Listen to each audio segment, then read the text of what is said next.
We have some voice messages this time. We didn't have any in the last couple of weeks. So this first one is from Bjorn.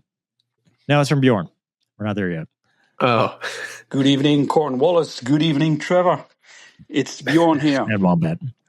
Guys, I was wondering, why do normal planes have a yoke and fighter planes have a stick? Why don't all planes, for instance, have a stick or even a yoke? I hope you could elaborate on that and why the difference is as it is. Thank you. Have a nice evening. Bye-bye. The P-38 had a yoke. I would argue the normal plane is the stick, but go on. I agree.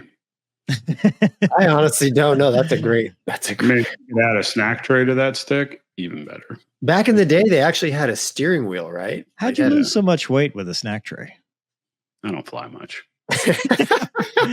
You can put snacks in the sim. You can lock it. Yeah. No, I that's a tough one. I don't know, honestly. Yeah. I mean, do you obviously like flying with a stick better? Oh yeah. When was the last thing you flew with a yoke? A Piper or something. I don't know. Yeah. Well, 100% speculation here, but weren't they like wheels at first? They used to be like steering wheels, so maybe it's like a car reference. I don't know. Boat. Yeah, I bet it's from a boat, dude. I bet it has something to do with a boat. You're right. I bet so. That's why some airliner pilots look like submariner captains. Especially with their hats on. Anyways. Hats. A lot of power in a hat. That's all. Next. There's a lot of power. Did you see the thumbnail I did for the Delta one with the big hat, and then the other guy had the Raylan Givens hat? It's a lot of power. I like it. Power. Yeah, there you go. I just want to point out what an aircraft nerd Gonky is. I thought I was good. Yeah, P-38, man. Come on. He's smarter than he looks. I got a lot of you almost have to be, right? A lot of useless knowledge. It helps with the coloring books.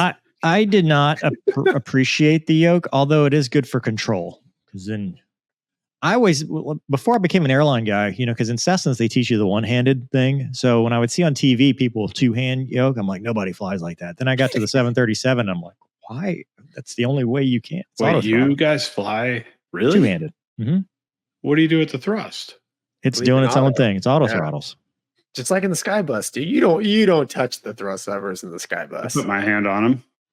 Oh yeah, I rest my hand arm rest. Yeah. Well, in like the initial part of takeoff, not for takeoff because I'm an FO and I'm not allowed to do my own aborts. So they let y'all do your own rejected takeoffs, and you can't call for. You can't even. I can't even call for one. No, you can call for it. I can't call for it. I can suggest, but I'm not allowed to say. That's interesting because in the Hawkeye, we flew single-handed on the yoke. Really? I mean, you've seen the landing. That's because you were ball flying, right? It didn't have auto throttles or thrust. No, there's nothing auto in a Hawkeye except for very rarely. I don't even think they let you click off the auto throttles until you're like in the last 50 feet or so. Really? Yeah. We can click it off whenever. Nobody does. How do I fly this thing? It's been a while. It's been a minute. When I was an FO, I'd love the captains at 1,500 feet. You'd hear the autopilot and then the auto thrust, and you're like, oh god. Yeah. You're like, son of a gun. It's like, hold on, let me prepare to take this. Yeah, well, because it was like 15 seconds of like, is this guy just think he's good? Or does he fly like tail draggers somewhere and he's actually a legit pilot? You know what I mean? But right.